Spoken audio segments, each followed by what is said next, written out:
Dans les profondeurs de l'histoire et au milieu des profondeurs du mystère, une histoire étrange émerge. Celle d'un peuple qui a enterré son prophète vivant. Leurs femmes racontaient des histoires macabres sur sa tombe, prétendant qu'elles avaient déchiré son corps et l'avaient mangé vivant, l'offrant en sacrifice au diable pour obtenir sa satisfaction. Ce peuple avait transgressé sur terre, commettant l'injustice en adorant les arbres au lieu du Créateur des êtres humains. Ils se prosternaient devant le silence et les objets inanimés, au lieu de s'incliner devant l'Éternel vivant, l'autonome, celui qui ne dort jamais. Leurs actes ne se limitaient pas au polythéisme. Ils s'étendaient à l'un des crimes les plus odieux de l'histoire. Ils tuèrent un prophète de Dieu Tout-Puissant et l'enterrèrent vivant. En conséquence, Dieu Tout-Puissant fit descendre sur eux un tourment mortel venu du ciel, l'une des tortures les plus sévères qu'un peuple ait jamais subies. Gabriel, que la paix soit sur lui, fut envoyé par Dieu Tout-Puissant pour les éliminer complètement. Dieu Tout-Puissant les mentionna dans son livre saint comme une leçon et un sermon pour ceux qui viendraient après eux. Qui sont ces gens et quelle est cette étrange histoire? Comment ont-ils osé tuer de sang-froid un prophète envoyé par Dieu Tout-Puissant? Pourquoi ont-ils commis cet acte et comment cela s'est-il passé? Que Dieu Tout-Puissant les punisse pour tout cela et bien plus encore. Nous allons explorer cette histoire ensemble, si Dieu le veut, dans cet épisode de la chaîne Nafat, en examinant ce qui a été rapporté à leur sujet par diverses sources et en analysant ce qui est correct, y compris ce qui a été attribué aux Israélites. Mais avant de commencer, n'oubliez pas de soutenir la chaîne en vous abonnant et en activant le bouton « J'aime » pour recevoir toutes les nouveautés et les informations utiles si Dieu le veut. Commençons ce voyage et dévoilons l'un des crimes les plus odieux commis contre un prophète de Dieu Tout-Puissant. Pour savoir qui étaient ces gens, nous devons remonter le temps, précisément après le déluge de Noé, que la paix soit sur lui. La paix régna après le déluge pendant plusieurs siècles, dans l'un des villages situés au bord d'un fleuve du Levant, connu sous le nom de rivière Ras, du nom de leur village.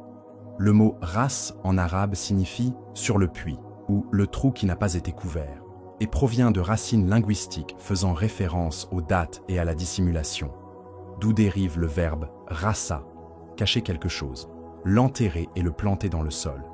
Le mot a été mentionné dans le Saint-Coran dans un contexte de destruction, ce qui suggère des significations liées à l'enterrement du prophète ou à sa dissimulation vivante dans la terre, comme l'indiquent certains récits.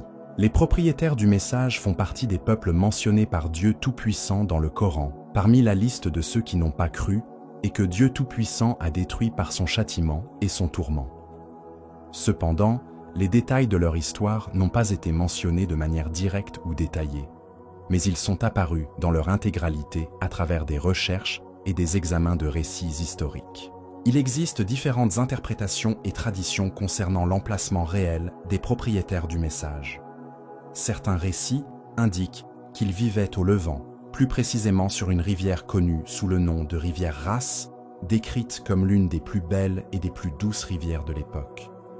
D'autres traditions situent leur habitation au Yémen, tandis que certains commentateurs ont souligné qu'Al-Ras était situé à la périphérie de la Syrie ou de l'Irak, ce qui témoigne de la diversité des opinions et des différences entre les sources. D'autres paroles attribuées au compagnon Ali ibn Abi Talib, que Dieu l'agrée, indiquent que le Ras était une rivière du Levant où se trouvaient 12 villages habités par ce peuple. Ils adorèrent les arbres, ce qui concorde avec les récits mentionnant leur culte d'un pin appelé Shadarakt. La majorité des interprètes, comme Siran, pensent que les compagnons du Ras ont vécu longtemps après l'époque de Noé, que la paix soit sur lui, peut-être après l'époque de Moïse, que la paix soit sur eux, car leurs prophètes envoyés étaient des enfants d'Israël, descendants de Juda, fils de Jacob. Certains récits indiquent et croient que ce noble prophète resta longtemps parmi eux, les appelant à adorer Dieu Tout-Puissant seul, sans partenaire ni associé.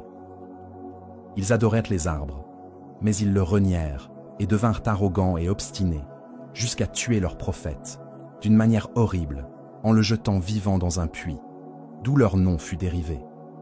Leur acte odieux fit tomber leur prophète à terre. Les plus éminents compagnons qui ont rapporté ces récits, attribués aux messagers de Dieu et à Ali bin Abi Talib, que Dieu l'agrée, ont mentionné leur lignée, des détails sur leur vénération des arbres, leurs jours de fête, leur façon d'offrir des sacrifices et leur humiliation devant les arbres. Ils ont également décrit la punition qui leur fut infligée, avec des références attribuées à Ibn Abbas, Ibn Jarir al-Tabari et Ibn Kathir. Cependant, de nombreuses histoires transmises incluent ce que l'on appelle les histoires israéliennes, c'est-à-dire ce qui a été transmis par les enfants d'Israël ou les livres précédents. Ce qu'il n'est pas permis de croire ni de nier, comme l'a recommandé notre prophète et bien-aimé messager Muhammad, que Dieu le bénisse et lui accorde la paix. Nous avons entendu et obéi, ô messager de Dieu. Jusqu'à présent, nous avons posé les bases pour comprendre qui sont les propriétaires du message, où ils se trouvaient, qui ils étaient et pourquoi ils étaient reconnus sous ce nom. Ensuite, nous aborderons les chapitres de l'histoire concernant l'expansion du culte des arbres, qui a conduit au meurtre et à la punition divine. Le culte des arbres n'était pas exclusif au peuple du Ras, mais c'était l'une des formes anciennes du polythéisme, qui s'est répandue dans de nombreuses civilisations anciennes, comme les cyprès et les chênes en Europe, l'arbre de Bouddha en Asie et le palmier sacré dans certaines cultures arabes avant l'islam. L'homme primitif avait tendance à suivre ce qu'il voyait de vie renouvelée, et l'arbre, avec son symbolisme d'être vivant permanent et de croissance, était perçu, dans leurs fausses croyances, comme ayant le pouvoir de renouveau et d'immortalité. Les gens du Ras avaient l'habitude d'adorer un immense pin. On raconte que Japheth, fils de Noé, que la paix soit sur lui, l'avait planté près d'une source appelée Roshna. Lorsque leurs villages se multiplièrent et que leur nombre augmenta et que leurs villes furent établies, ils plantèrent des arbres issus de cet arbre originel dans chaque village, arrosés par la même source qu'ils considéraient comme sacrée. Ainsi, de nouveaux arbres poussèrent, et chaque village eut un arbre vénéré et une eau interdite aux autres personnes et au bétail, sous prétexte que c'était l'eau des dieux, ce qui était sans aucun doute un mensonge et une illusion. Dans une scène très étrange, le peuple interdit l'utilisation de l'eau qui sortait de ces sources et imposa la mort à quiconque en boirait, pensant que cette eau était la source de vie de leur dieu des arbres, et que quiconque la toucherait gâcherait cette sanctification excessive. La nature les avait créés pour ne pas planter près des arbres, ni couper une branche, et ils ne marchaient même pas sous leur ombre, sans la permission des prêtres. Gloire à toi, c'est une grande calomnie. C'est clairement de l'incrédulité et de l'égarement. Ô Allah, il n'y a de divinité que toi, et il n'y a de force ni de puissance qu'en toi. Avec cela, ils créèrent une fête pour chaque mois, organisée dans l'un des 12 villages, comme lieu de rencontre et de rapprochement entre les gens. Ils offraient des sacrifices de moutons, de vaches, etc., à ces arbres vénérés en plus de Dieu Tout-Puissant. Ils allumaient des feux sous l'arbre jusqu'à ce qu'il fume, puis ils se prosternaient devant lui en pleurant et en suppliant. Le diable maudit venait à cet arbre et remuait ses branches, et des cris sortirent de l'intérieur avec la voix d'un enfant ou d'une vieille femme, disant « Je suis content de vous, ô mes serviteurs !» Et ils se réjouissaient, chantaient, dansaient et buvaient de l'alcool.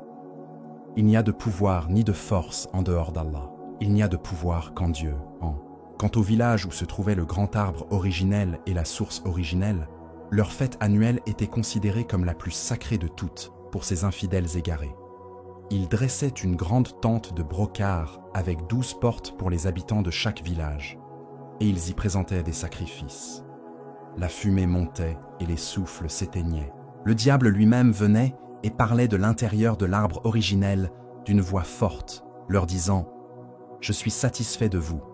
Soyez assurés que je ferai en sorte que votre année soit bénie. » Nous cherchons refuge en Dieu contre Satan, ses paroles, ses murmures et ses embellissements. Ses secours, ô Seigneur des mondes, quand il rend le polythéisme attrayant à leurs yeux, leur promet de bonnes choses et leur promet faussement ce qu'ils désirent, et il multiplie les transgressions, le polythéisme et l'incrédulité. Leur fête durait 12 jours consécutifs. Dans de nombreux villages comme Al-Ras, on s'adonnait au chant et à la musique, à la danse, à la consommation d'alcool et au chant des femmes. Les hommes dansaient pieds nus autour des arbres, chacun mendiant ce qu'il aimait et espérait, comme demander des enfants, de l'argent ou la guérison. Des prêtres servèrent de médiateurs entre les personnes et les arbres, propageant l'idée que l'arbre entendait et voyait, qu'il se mettait en colère et était satisfait, et ils inventaient des rituels pour recevoir des cadeaux et des offrandes. Certains d'entre eux prétendaient avoir une lignée issue de l'arbre sacré, se voyant attribuer pureté et piété. Cet environnement déviant, égaré et infidèle ouvrit la voie à une fin tragique. Dieu Tout-Puissant leur envoya un prophète de sa part, les appelant au monothéisme et à l'abandon de leur incrédulité, de leur polythéisme et de leur égarement. Mais qui était le prophète des compagnons du message?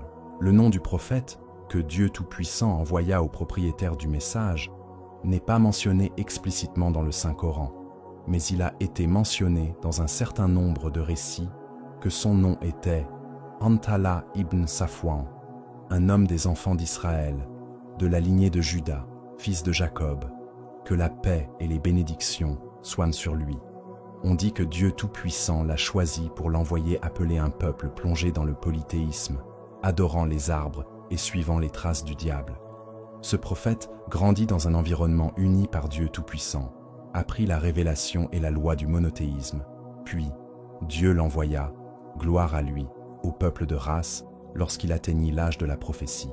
Il commença à les appeler avec de bonnes paroles et à leur rappeler les bénédictions de Dieu Tout-Puissant, les mettant en garde contre le polythéisme et l'égarement. Il les appela à cesser d'adorer les arbres et l'eau et à revenir à l'adoration du Dieu unique, le Créateur de toutes choses, qui est sublime et a le droit d'être adoré. Les gens accueillirent l'appel du prophète avec moquerie et ridicule. Ils dirent « Prétendez-vous que ce que nous adorons n'entend ni ne voit? Nous avons vu les bénédictions de ces arbres et entendu leur voix. » Ils l'accusèrent de sorcellerie, et certains d'entre eux dirent qu'il avait ensorcelé leur Dieu jusqu'à ce qu'ils se dessèchent, voulant les détourner de lui. Lorsque leurs grandes fêtes arrivèrent et que le prophète vit ce qu'ils faisaient d'immoral et de méprisable, il les implora et dit « Ô Dieu, tes serviteurs m'ont renié et ont persisté dans leur égarement. Montre-leur ton pouvoir et ils deviendront forts dans la journée. » Ensuite, tous leurs arbres se desséchèrent et ils furent terrifiés. Les grands furent divisés en deux groupes. Un groupe accusa le prophète de magie et l'autre dit que les dieux étaient en colère. Les prêtres s'approchèrent du peuple, les irritèrent et leur dirent faussement « Non, votre repentir ne sera accepté et les dieux ne seront pas satisfaits de vous tant que vous n'aurez pas tué celui qui l'a insulté et a conspiré contre eux. » Ils décidèrent de tuer leur prophète lors de leurs plus grandes vacances, pensant que le tuer en sacrifice plairait au dieu de l'arbre. Ainsi, les incrédules prirent la décision de commettre le crime le plus odieux de leur histoire, en tuant le prophète de Dieu vivant. Leur méthode fut plus brutale que de tuer par l'épée. Ils enterrèrent vivant leur prophète dans les profondeurs de la terre. Dans une atmosphère d'anticipation et de colère, les gens rassemblés pour leurs plus belles vacances décidèrent de commettre le crime qu'ils pensaient satisfaire leur Dieu. Tuer le prophète que Dieu Tout-Puissant leur avait envoyé. Mais cette fois-ci, il n'y aurait pas de meurtre par la lance ou l'épée, mais d'une manière hideuse, la pire des formes de torture psychologique et physique, l'emprisonnement dans un puits étroit et sombre, dont l'ouverture fut scellée par une grosse pierre, afin que le prophète goûte à toutes sortes de douleurs, jusqu'à ce que son âme rejoigne son Créateur, le Très-Haut. Le peuple infidèle prépara un puits à la périphérie de leur grand village.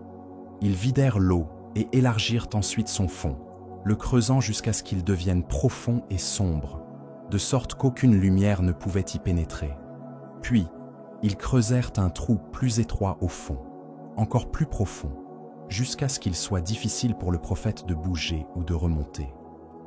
Il fut enterré progressivement jusqu'à sa mort. Nous cherchons refuge en Dieu. Ils amenèrent le prophète lié et enchaîné. Ses mains continuaient de prier et de se souvenir de Dieu, gloire à lui, et de leur rappeler Dieu Tout-Puissant. Il leur dit « Ne craignez-vous pas Dieu? N'avez-vous pas peur de la punition de Dieu Tout-Puissant? Mais les cœurs des incrédules étaient durs comme la pierre, ou même plus durs. Ils jetèrent le prophète dans le puits et en fermèrent l'ouverture avec une grande pierre, disant: Nous avons apporté le sacrifice, que les dieux soient satisfaits de nous. Le puits était si sombre que le prophète pouvait entendre l'écho de sa voix rebondir entre les murs. Il leva les mains vers le ciel et dit: Ô Dieu, tu vois où je suis. Tu entends mes prières et tu sais ce qui ne va pas chez moi. Pardonne à mon peuple son égarement, car il ne sait pas. Ce noble prophète commença à sentir son corps s'affaiblir et se tendre. Son souffle et la froideur de la poussière le piquaient d'en bas et d'en haut. Il se retourna, mais ne paniqua pas, continuant de répéter: Ô mon Dieu, tu sais que j'ai transmis le message et que je les ai appelés jour et nuit, secrètement et ouvertement. Mais mes prières n'ont fait que les faire fuir. Ô Dieu, si je meurs, prends-moi auprès de toi comme un martyr patient et satisfait. Pendant ce temps, les incroyants à l'extérieur du puits dansaient et buvèrent du vin, se prosternant autour des arbres secs.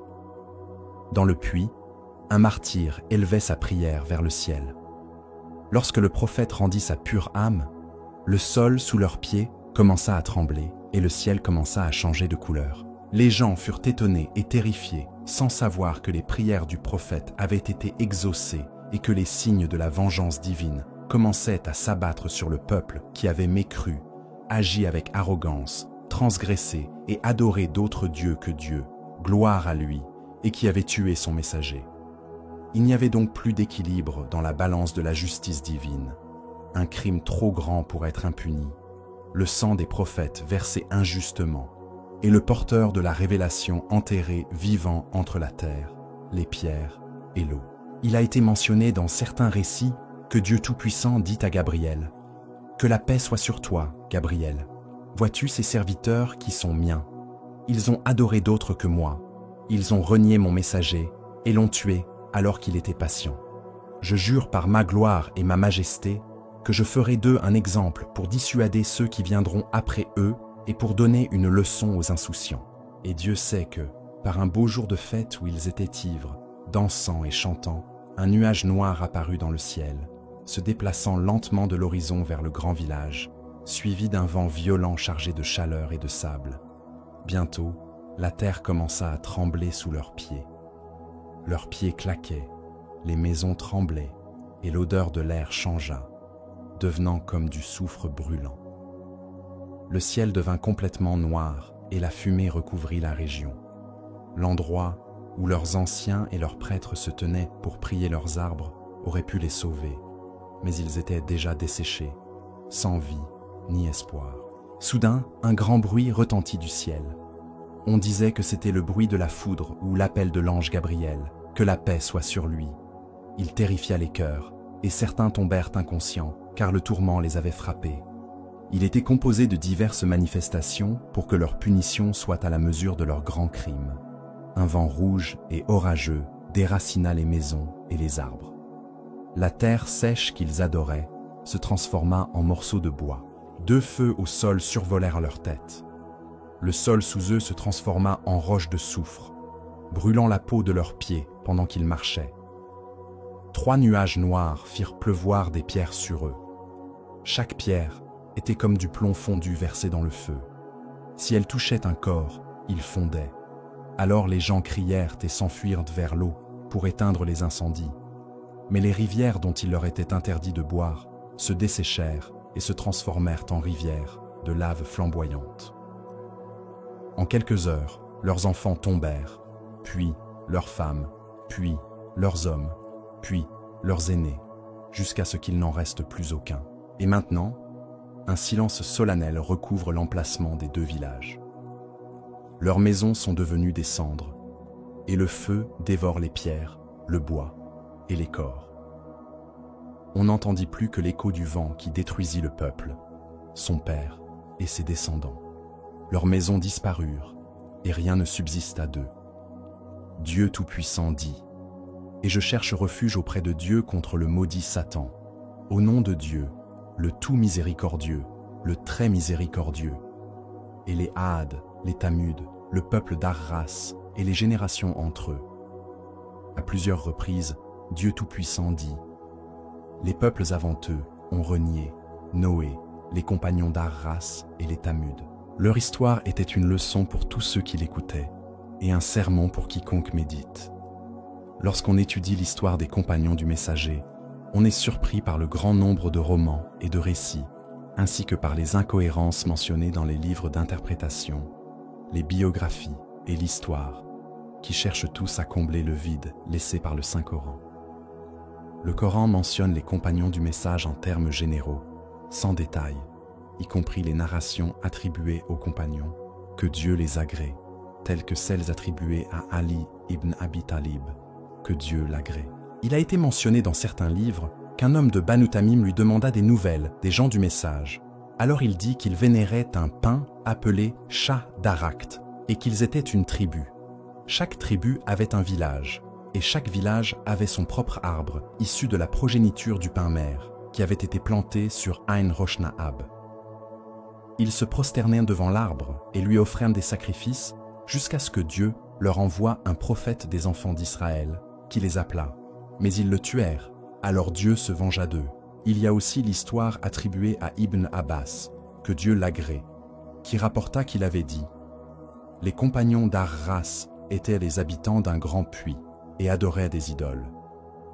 Dieu Tout-Puissant leur envoya un prophète, mais ils le renièrent et le tuèrent. Alors Dieu Tout-Puissant les noya. » Il existe un troisième récit, attribué à Ka'b al-Ahbar, que Dieu soit satisfait de lui, qui faisait partie des gens du livre qui se sont convertis et dont de longs propos ont été rapportés, y compris des histoires israéliennes.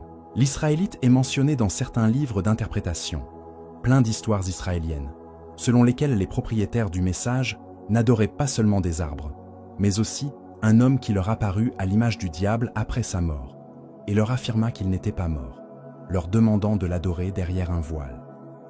Il a été mentionné dans un autre récit que le prophète de Dieu, Hanzala ibn Safwan, leur fut envoyé, et personne ne crut en lui, sauf un homme noir qui le nourrissait en secret dans le puits. Et quand le prophète mourut, la punition arriva. Il nous faut d'abord connaître les récits coraniques, qui sont la principale source fiable. La lettre Al-Ras est mentionnée 2 fois dans le Coran, sans que cela soit précisé. La sagesse de les mentionner réside dans la leçon, et non dans les détails de l'histoire.